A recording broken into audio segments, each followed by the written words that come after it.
నా పేరు ఈశ్వరి సార్. మా బాబు పేరు కార్తీక్. మేము తమిళనాడు నుంచి వచ్చామండి. మా బాబుకి 6 మంత్స్ నుంచి కింద వాపులొచ్చింది సార్. వాపు రావడంతోనే మాకు ఇంటి దగ్గర డాక్టర్‌కి సజెస్ట్ చేస్తే వాళ్ళిక్కడ ట్రీట్‌మెంట్ బాగుంది అంటే మేమిక్కడ శౌర్య హాస్పిటల్‌కి ట్రీట్‌మెంట్‌కొచ్చాము.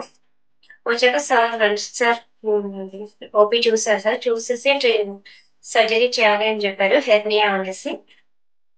మళ్ళీ మేడం గూడా చూసారు. చెక్ చేసేసారు ఓపీ మేడం. చెక్ చేసి అన్ని డీటెయిల్స్ అన్ని క్లియర్‌గా కనుక్కొని బాబుకి ట్రీట్‌మెంట్ చేయాలి గదా! అన్ని ప్రతి ఒక్క డీటెయిల్స్ అన్నిటిని తీసుకున్నారు. తీసుకున్నాక మమ్మల్ని ఆ రోజు నైన్త్ రోజు అడ్మిట్ అయ్యాం సార్ ఈవినింగ్ మేము.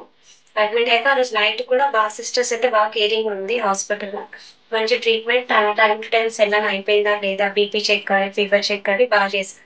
నెక్స్ట్ డే మార్నింగ్ 10:00 అట్లా సర్జరీకి తీసుకెళ్లారు సార్. సర్జరీకి కూడా చేశారు. సార్ కూడా కేర్ చాలా తీసుకొని మంచిగా చేశారు. మళ్ళీ సర్జరీ అయిపోయిన వెంటనే సారే వచ్చేసి మళ్ళీ బాబు బాగున్నాడమ్మా, బాబుకి మంచిగా కోఆపరేట్ చేశారని చెప్పారు. మళ్ళీ వెంటనే బాబుని చూపెట్టారు నాకు.